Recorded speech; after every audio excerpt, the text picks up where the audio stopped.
என் அன்பு சகோதர சகோதரிகளே, ஆண்டவரும் உலக இரட்சகருமான இயேசு கிறிஸ்துவின் இனிய நல்ல நாமத்தில் என் அன்பின் புத்தாண்டு நல்வாழ்த்துக்களை உங்கள் ஒவ்வொருவருக்கும் நான் தெரிவித்துக் கொள்கிறேன்.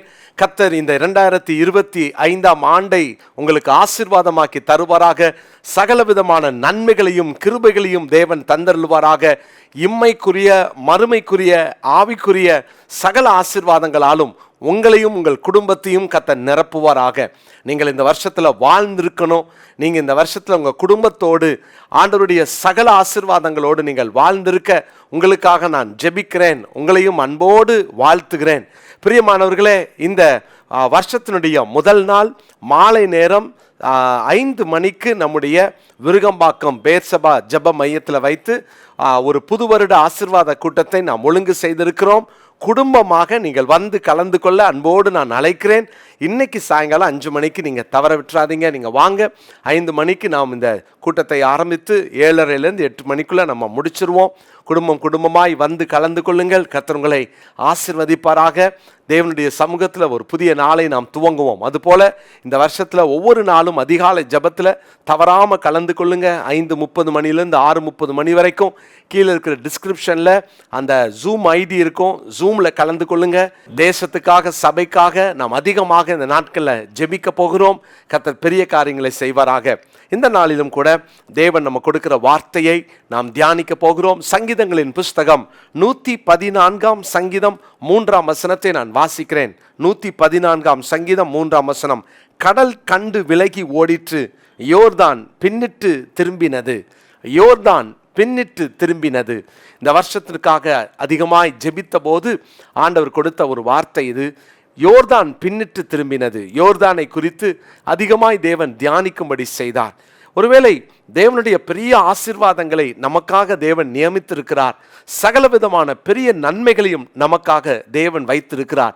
இந்த 2025 நம்முடைய வாழ்க்கையில எல்லா நன்மைகளையும் தேவன் வைத்திருக்கிறார். ஆனால் அதை சுதந்திரித்து கொள்வதற்கு தடையாக இடையூறாக சில யோர்தான்கள் குறுக்கே நிற்கிறது.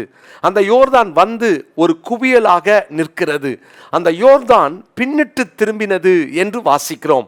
இந்த வருஷத்திலே உங்களுக்கு எதிராக நிற்கிற சவால்கள், உங்களுக்கு எதிராக அந்த யோர்தான் ஒரு தடையாக நிற்கலாம், சவாலாக நிற்கலாம்.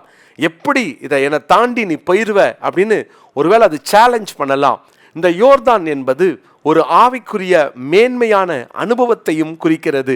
இந்த யோர்தான் என்பது தேவன் எப்படிப்பட்டவர் என்பதை விளங்க பண்ணுகிற இடமாக இருக்கிறது. இந்த யோர்தான் தேவனோடு ஒரு சந்திப்பை குறிக்கின்ற ஒரு இடமாக இருக்கிறது. இந்த யோர்தான் தேவனுடைய அழைப்பை தெரிந்து கொள்ளுதலை புரிந்து கொள்ளுகிற அந்த ஒரு இடமாக இருக்கிறது. இந்த யோர்தானுடைய ஆவிக்குரிய பல அர்த்தங்கள் இருந்தாலும் அருமையான தேவனுடைய பிள்ளைகளே, இந்த யோர்தான் பின்னிட்டு திரும்ப வேண்டும். யோர்தான் பின்னிட்டு திரும்பினது என்று வாசிக்கிறோம். யோசுவாவின் புஸ்தகம் 3ஆம் அதிகாரம் 13வது வசனத்தில் யோசுவாவின் தலைமையில் இஸ்ரவேல் ஜனங்கள் கானானுக்குள்ளாக பிரவேசிக்க வேண்டும். மோசேக்கு பின்பாக கர்த்தர் யோசுவாவை தலைவனாக ஏற்படுத்தினார். இப்போ செங்கடலை மோசே அவருடைய தலைமையில் கடந்து ஜனங்களை கொண்டு வந்து விட்டார். இனி இந்த யோர்தானை கடந்தாக வேண்டும். ஒரு லீடர்ஷிப், ஆண்டவர் ஒரு பொறுப்பை ஒரு தலைவனுக்கு கொடுக்கும் பொழுது அங்கே கண்டிப்பாக யோர்தான்களையும் செங்கடல்களையும் சந்தித்துதான் ஆக வேண்டும். இது யோசுவாவின் காலம். யோசுவாவின் காலத்தில் ஒரு யோர்தான் குறுக்கிட தான் செய்யும். யோர்தானை கண்டு கலங்காதீங்க. யோர்தானை கண்டு சோர்ந்து போகாதீங்க. யோர்தான் குறுக்க வந்துருச்சே, நான் எப்படி அதை கடந்து போவேன்னு சொல்லி சோர்ந்து போகாதீங்க. இந்த யோர்தானை கடக்க தேவன் கிருபை தருவார். ஆனால் ஒரு காரியத்தை நம்ம தெளிவாய் அறிந்து கொள்ளணும். இந்த யோர்தானை நாம் கடந்து ஆகணும்னா சில வழிமுறைகளை தேவன் வைத்திருக்கிறார். யோசுவா 3ஆம் அதிகாரம் 13ஆம் வசனத்தை வாசிக்கிறேன்.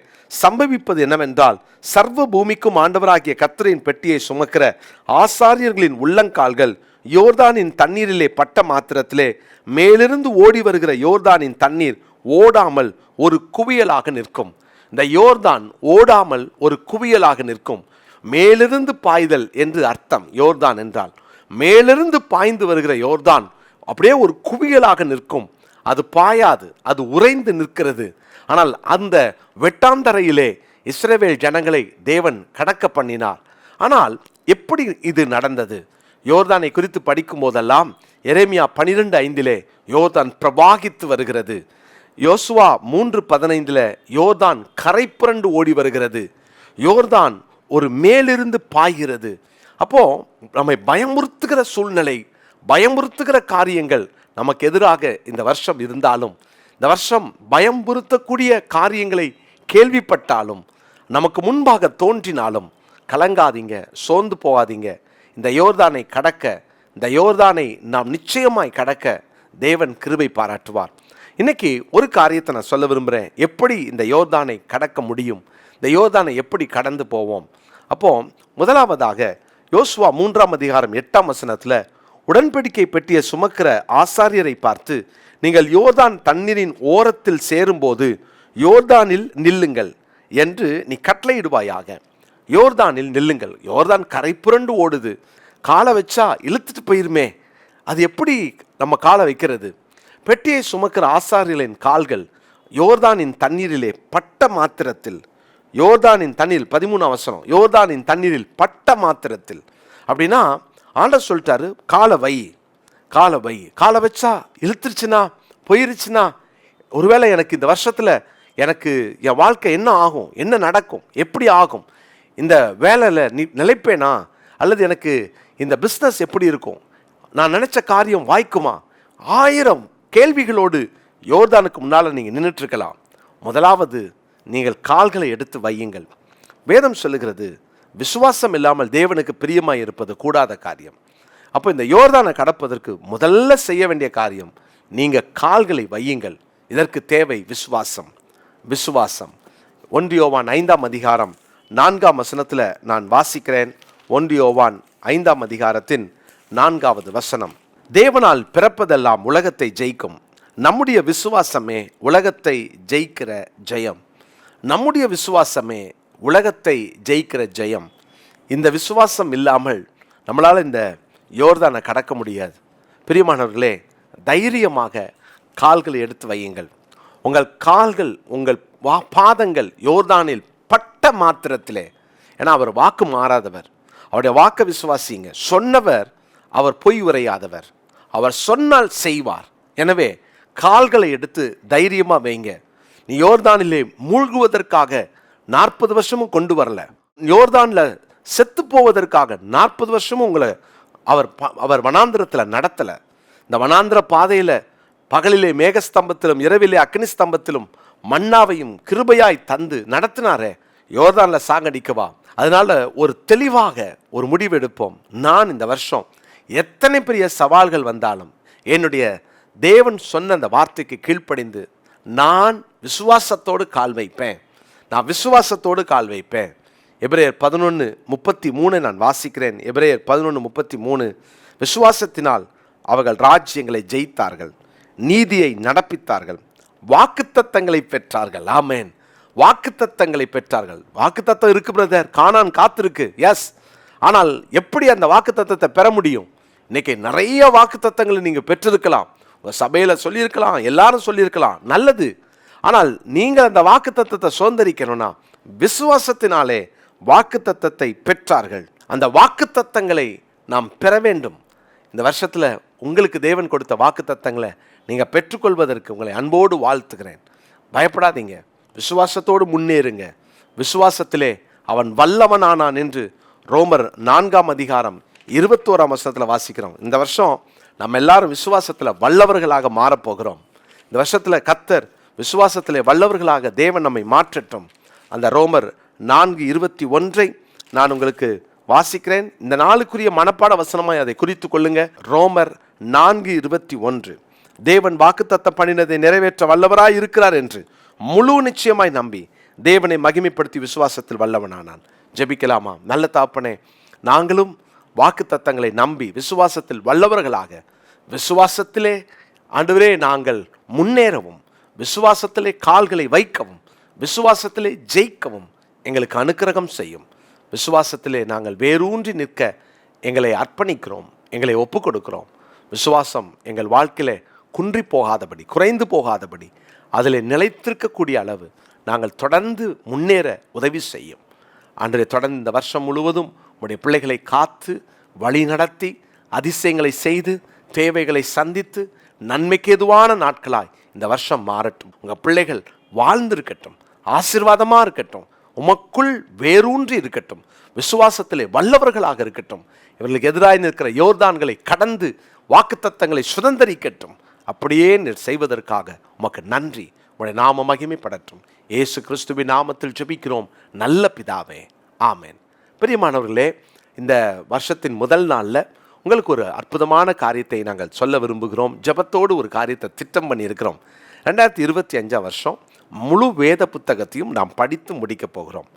அப்போது ஒரு வருஷத்தில் வேதத்தை முடிக்கிற ஒரு சேலஞ்சுக்குள்ளே நான் உங்களை அன்போடு அழைக்கிறேன். காலையில் இந்த இன்றைய முத்தை பார்க்குற நீங்கள் எல்லாரும் உங்களுக்கு தெரிந்தவர்களுக்கும் சொல்லுங்கள். இன்றைய முத்தில் கீழே பார்த்தீங்கன்னா ஒவ்வொரு நாளும் இன்னைக்குரிய வேத பகுதியை நாங்கள் போடுவோம். அப்போது ஒரு நாளைக்கு 3 அதிகாரம் 4 அதிகாரம் படிக்கிற மாதிரி இருக்கும். ஆனால் இந்த வேத புத்தகத்தை ஒரு வருஷத்தில் முடிக்கிற இந்த சவாலில் கூடுமான வரைக்கும் நம்ம எல்லாரும் முழங்காலில் நின்று படிக்க தீர்மானிக்க போகிறோம். வேதத்தை இந்த வருஷத்தில் முழங்காலில் நின்று ஒரு நல்ல செய்தியை சொல்கிறேன். இந்த வருஷத்தில் நம்ம இந்த வேதத்தை படித்து முடிக்கும்போது டெய்லி நம்ம படிக்கிறதோடு கூட நிறுத்திடாமல் 40 நாள் இந்த லென்டன் சீசன்லையும் நம்ம பைபிளை ஒரு தடவை முடிக்க போகிறோம். ஐயோ என்னால் முடியுமா அப்படின்னு நினைக்காதீங்க. ஒரு சில மாதங்களுக்கு முன்பு, அதாவது டிசம்பர் மாதம் முதல் வாரத்தில் நான் ஜார்க்கண்டில் பெத்தேல் அவுட்ரீச் மிஷனோடு ஊழியம் செய்து கொண்டிருந்த போது அங்கிருந்த பிள்ளைகள், அவ்வளோ பிள்ளைங்க, எல்லாம் சின்ன சின்ன பிள்ளைங்க, ஒரு 24-25 வயசு வரைக்கும் உள்ள பிள்ளைங்க. அந்த பிள்ளைங்களை அவங்களோட பேசிகிட்டு இருக்கும்போது அவங்க சொன்னாங்க, தேவனுடைய கிருபையில் 2 தடவை 3 தடவை பைபிளை முடித்தவங்க அந்த பிள்ளைங்க அங்கே இருக்காங்க. எல்லாம் ஒரு ஆர்ஃபன் பிள்ளைங்க, செமி ஆர்ஃபன் பிள்ளைங்க. பாருங்கள் எவ்வளவு அந்த பிள்ளைகள் இவ்வளவு வைராக்கியமாக படிக்கிறாங்க. நான் இன்றைக்கி உங்களுக்கு சொல்கிறேன், இந்த வருஷத்தில் வேதத்தை முடிக்கணும்.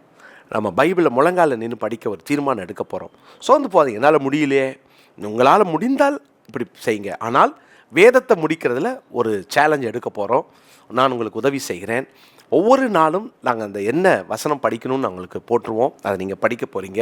அதோடு கூட கீழே இருக்கிற வாட்ஸ்அப் நம்பரை குறிச்சிக்கோங்க. அதில் நீங்கள் ஒவ்வொரு நாளும் நான் இன்றைக்கி படிச்சுட்டேன், ஒரு நாள் படிக்க முடியலன்னா பரவாயில்ல, அடுத்த நாள் நான் படிச்சுட்டேன் அப்படின்னு சொல்லி சேர்ந்து நீங்கள் படிக்கலாம். சரியா? அதனால் இந்த வாட்ஸ்அப் குரூப்பில் உங்களை நாங்கள் சேர்த்துக்கொள்கிறோம். டெய்லி நீங்கள் படிச்சுட்டு நான் படிச்சுட்டேன் அப்படின்னு சொல்லி போட போகிறீங்க. நம்ம இணைந்து வேதத்தை இந்த வருஷத்தில் படித்து முடிக்க போகிறோம். தேவநாமம் மகிமைக்காக. God bless you. இன்றைக்கி சாயங்காலம் மறந்துடாதீங்க, நாம் சந்திப்போம். இந்த நியூ இயர் பிளெஸிங் மீட்டிங்க்கு உங்கள் எல்லாரையும் அன்போடு அழைக்கிறேன். ஆமென்.